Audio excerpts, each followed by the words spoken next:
Good morning student. आज हम अपनी हिंदी बुक के संस्कृत खंड का प्रथम पाठ पढ़ेंगे जो है भोजस्यार्यम। ठीक है, इसका मतलब है राजा भोज की उदारता।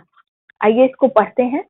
तत् कदाचिद द्वारपाल आगत्य महाराजम भोजम प्राह।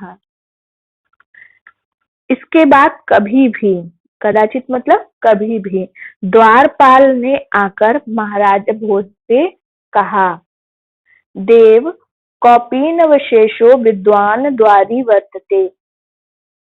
हे देव, कौपीन अवशेषो मतलब, कौपीन मतलब होता है लंगोट, यानी जिसके शरीर पर केवल लंगोट मात्र शेष है, ऐसा विद्वान द्वार पर आया है। राजा प्रवेश इति प्राह, राजा उसे प्रवेश कराने के लिए कहते हैं, यानी अंदर आने के लिए कहते हैं। तथा प्रविष्ट सह कवि भोजमावलोक्य अद्य में दारिद्र्य नाशो भविष्यति मत्वा तुष्टो हर्षाश्रूणि मुमोच। प्रवेश करते ही वह कवि भोज को देखकर, राजा भोज को देखकर, अद्य में दारिद्र्य नाशो भविष्यति, आज निश्चय ही मेरी दरिद्रता का नाश हो जाएगा, ऐसा मानकर, मत्वा मतलब मानकर, संतुष्टि के साथ अश्रुपूर्ण आंसू बहाने लगता है। कहने का ये मतलब कि वह खुशी के साथ रोने लगता है। वह इतना भावुक हो जाता है कि वह उसकी आंखों से आंसू निकलने लगते हैं। राजा तमालोक्य प्राह कवे किम रोदसी इति, उसे देखकर राजा बोलते हैं, कवि किम रोदसी इति, तुम क्यों रो रहे हो। ततः कविराह राजन, तब कवि कहता है, राजन आकर्ण्य मद गृहम स्थिति, मेरे घर की स्थिति सुनिए। ठीक है, अये लाजानुच्चैः पथि वचनम आकर्ण्य गृहिणी शिशौ कर्णौ यत्नात् सुपिहितवती दीन वदना। लाजानुच्चो मतलब होता है खिले ऊंचे शब्द में। कहने का मतलब, आप लाई समझते होंगे जो चावल को भूनकर बनाया जाता है, उसी तरह आप उसी का एक प्रकार कह लीजिए खील होता है। तो रास्ते में यानी दरवाजे के बाहर खील ले लो, ऐसे खील वाले का उच्च स्वर, ठीक है, उच्च स्वर सुनकर, वचन में आकर्ण्य गृहिणी, ऐसे वचनों को सुनकर जो उनकी गृहिणी है यानी उनकी पत्नी है, शिशो कर्णो यत्नात्, शिशो के कानों को, यत्नात् यानी प्रयत्न पूर्वक, सुपिहितवती यानी अच्छी तरह बंद कर दिए, दीन वदना दीन मुख वाली, अर्थात कहने का ये मतलब कि दीन मुख वाली जो उनकी पत्नी थी, उन्होंने घर के बाहर खील ले लो, ऐसा खील वाले का वचन सुनकर बड़े ही प्रयत्न पूर्वक अपने शिशुओं के कानों को बंद कर दिया।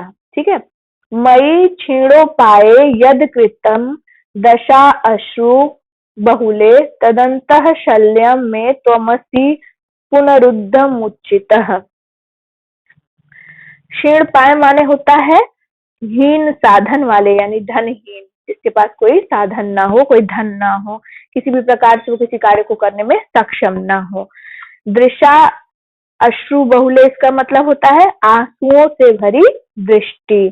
यद कृतम माने होता है जो कि, तदन शल्यम त्वमसि पुनरुद्धम, इसका मतलब होता है पुनरुद्ध मतलब निकालने में समर्थ, और तदंत शल्य मतलब होता है, शल्य माने होता है कांटा, तो हृदय में गड़े उस कांटे को। कहने का ये मतलब, मेरी पत्नी के द्वारा मुझ दरिद्र पर जब उसने, मतलब मुझ दरिद्र पर, क्षीण पाए मतलब मुझ दरिद्र पर जब उसने अपनी दृष्टि डाली, आंसुओं से भरी दृष्टि डाली, तो वो जो दृष्टि थी मेरे हृदय में कांटे की तरह चुभ गई। त्वमसि पुनरुद्धम उच्यते, और उसे निकालने में केवल आप ही सक्षम है, अर्थात मेरी सहायता करने में केवल आप ही सक्षम है।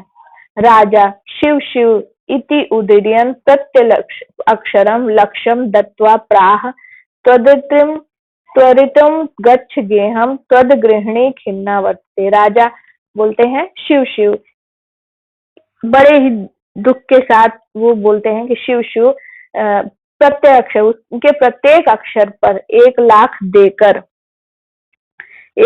देकर उन्हें उसे बोलते हैं त्वरितम गच्छेगेहम, तुरंत घर जाओ, तुम्हारी पत्नी दुखी होगी। तद गृहिणी खिन्ना वर्तते, यानी तुम्हारी गृहिणी यानी पत्नी दुखी होगी। अन्यदा भोज श्री माहेश्वरम नमतु शिवालयभ्यम गच्छत।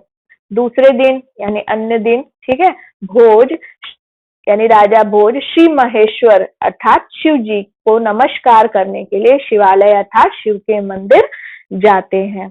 तदा को अपि ब्राह्मण राजानम शिव सन्निधौ प्राह देव।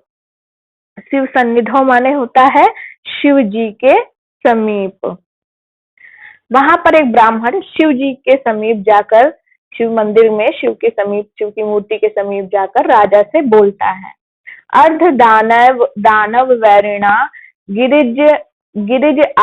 गिरिज्यार्ध्य शिवस्याहृतं देवेत्थं जगति तले पुरहराभावे समुन्मीलति गंगा सागर अंबरम शशिकला नगाधिपः क्षमतातलम सर्वज्ञ अधीश्वर त्वं गमत त्वं माम तु भिक्षाटनम।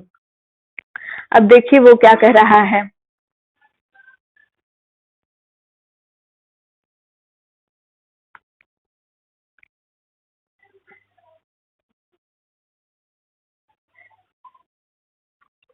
अर्ध दानव वैरिणाम यानी शिव का आधा भाग दानव वैरी अर्थात विष्णु ने, गिरिजा अर्ध्यपम शिव आधता मतलब, और आधा भाग पार्वती ने ले लिया है।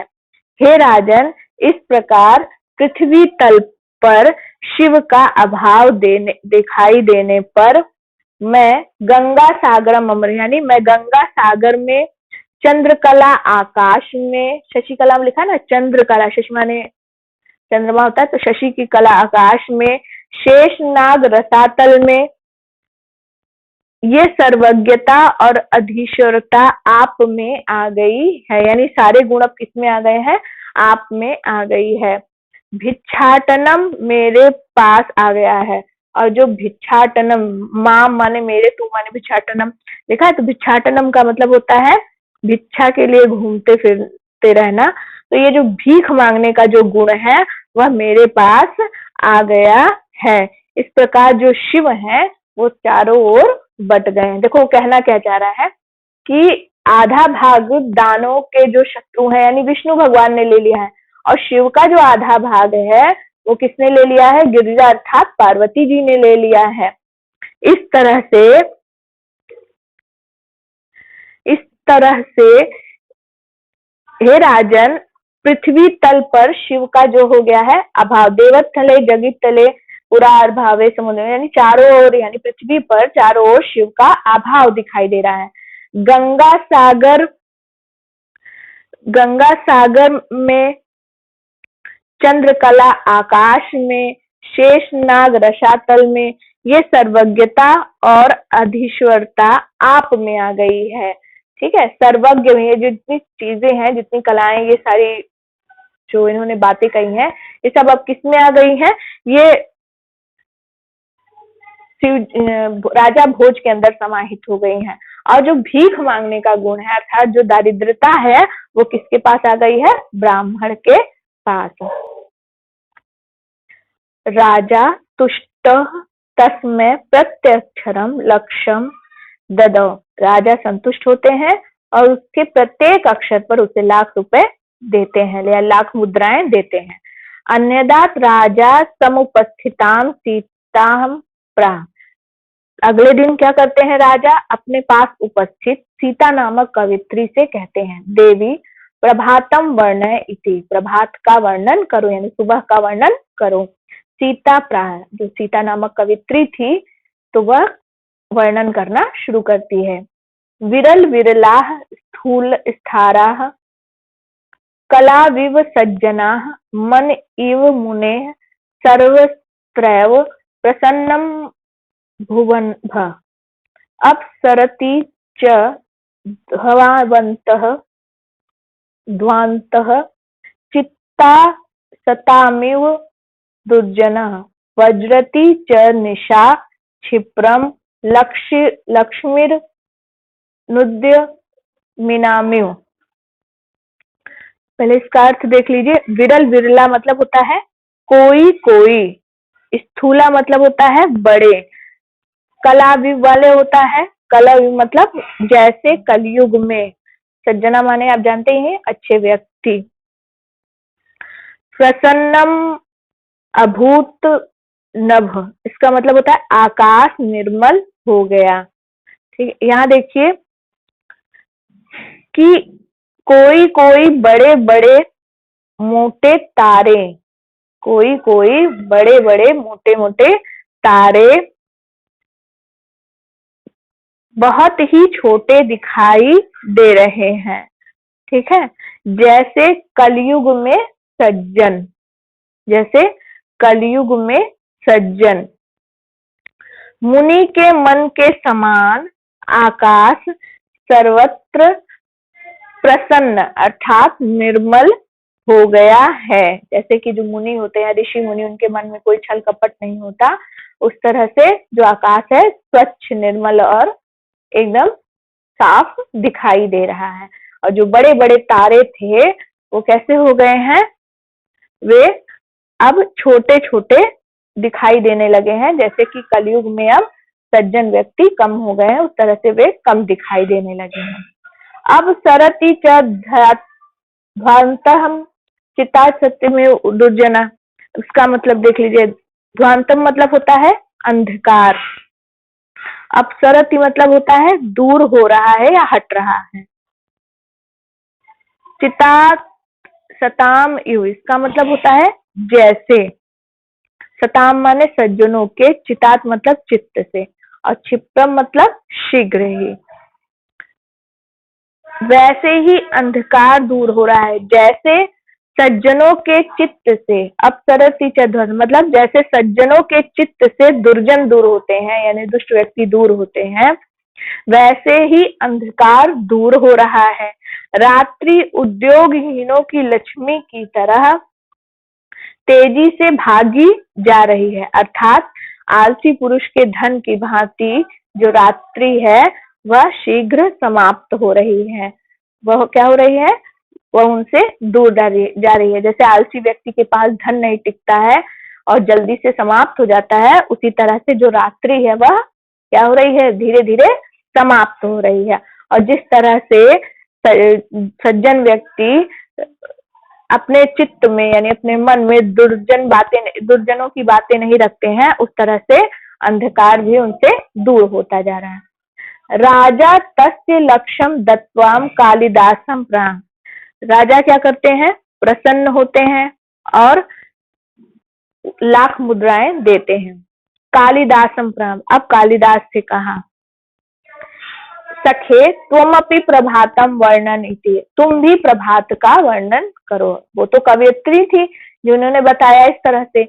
अब यहाँ राजा तस्य लक्ष्यम दत्वा कालिदासम प्राह, राजा ने उसे भी लाख मुद्राएं देकर कालिदास से कहा, सखे त्वमपि प्रभातम वर्णय इति, हे सखे यानी हे मित्र तुम भी प्रभात का वर्णन करो। तत् कालिदास प्राह, तब कालिदास ने कहा, अभूत प्राची पिंगा रसपतिरिव प्राप्य कनकम गताक्ष चंद्रो बुद्धजन इव ग्रामस्य सदसि क्षणं क्षीणा तारा नृपतय इवादुन परा न दीपा राजन्ते द्रविण रहितानमिव गुणाः। इसका अर्थ देखिए। पहले देखिए, पिंगा माने क्या होता है, पीली, रसपति मतलब पारा, और गताक्ष चंद्र बुद्ध जन, इसका मतलब होता है विद्ध जन की तरह चंद्रमा कांतिहीन, और अब इसका अर्थ देखिए कि क्या होगा। पूर्व दिशा, पूर्व दिशा सुवर्ण को प्राप्त कर पारे की भांति पीली हो गई है। ठीक है, किसकी भांति? पारे की भांति पीली हो गई है। कनक माने सोना होता है, तो यानी सुनहले रंग की। ठीक है, सूर्य दिशा, जो सूर्य के निकलने की दिशा है अर्थात पूर्व दिशा, वो क्या है? पारे की भांति पीली हो गई है। और क्यों पीली हो गई है? क्योंकि उसमें सूर्य के निकलने पर जो उसका सुनहरा रंग है वो समाहित हो गया है, इसलिए वह पीली हो गई है। गंवारों की सभा में वृद्धजन की तरह चंद्रमा कांतिहीन हो गया है। गंवारों की सभा में जो वृद्धजन की तरह चंद्रमा, जैसे ढेर सारे गंवार व्यक्ति बैठे हों, मूर्ख व्यक्ति बैठे हों, वहां पर एक जो सज्जन व्यक्ति है वो अगर कुछ अपनी बातें कहेगा तो अमहत्वपूर्ण हो जाती हैं, लोग उसको महत्व नहीं देते। तो उसी तरह से बता रहे हैं कि गंवारों की सभा में वृद्धजन की तरह चंद्रमा कांतिहीन हो गया है। अद्युम्नी राजा की तरह तारे क्षण भर में क्षीण हो गए हैं। क्षणम क्षीणास्तारा नृपतयः इवानुद्युम्नम् परंपरा। इसका मतलब होता है अन्य उद्यमियों की तरह, ऐसे लोग जो बिल्कुल भी कार्य नहीं करते, उनकी बात हो रही है कि अन्य उद्यमी राजाओं की तरह सारे तारे भी क्षीण हो गए हैं अर्थात कमजोर हो गए हैं। धनहीनों के गुणों की तरह दीपक चमक नहीं रहे। न दीपा राजन्ते द्रविण रहितानिमेव गुणा। मतलब धनहीनों के गुण की तरह दीपक नहीं चमक रहे हैं। राजन्ते मतलब होता है चमक रहे हैं। द्रविण रहिता नाम मतलब होता है धनहीनों की तरह। फिर से एक बार इसका अर्थ देख लीजिए। हे यहाँ पर कालिदास बोलते हैं कि पूर्व दिशा सुवर्ण को प्राप्त कर पारे की भांति पीली हो गई है और गंवारों की सभा में विद्धजन, जो अच्छे सज्जन हैं, वे चंद्रमा की तरह कांतिहीन हो गए हैं। और अनुद्यमी राजाओं की तरह सारे तारे क्षीण हो गए हैं। निप्पानी राजा होता है। और धनहीनों के गुणों की तरह दीपक भी नहीं चमक रहे हैं। राजाति तुष्टः तस्मै प्रत्यक्षरं लक्ष्यं दत्त। राजा ने अति संतुष्ट होकर भी उसको भी प्रत्येक अक्षर पर लाख मुद्राएं दी। तो इस तरह से आपने देखा कि राजा भोज की जो उदारता थी वो किस तरह से थी कि उन्होंने जो है पहले वो किससे मिले थे? पहले कवि से मिले, उससे प्रसन्न होकर के उन्होंने उसे लाख मुद्राएं प्रत्येक अक्षर पर दी। उसके बाद वे ब्राह्मण से मिले, जहां पर ब्राह्मण के वचनों से प्रत्येक अक्षर से वो प्रसन्न हुए और उनकी उन्हें धन दे करके उनकी दारिद्रता को दूर किया। फिर वो सीता नामक जो कवित्री थी उसको उन्होंने प्रत्येक अक्षर पर लाख मुद्राएं दी। फिर अपने मित्र जो कालिदास थे उन्हें लाख मुद्राएं देकर प्रसन्न किया। तो इस तरह से आपको इनके इन श्लोकों का जो अर्थ है वो बहुत अच्छे से पढ़ना है, क्योंकि एग्जाम में ज्यादातर इस पार्ट से श्लोकों का अर्थ ही लिखने के लिए आता है। धन्यवाद।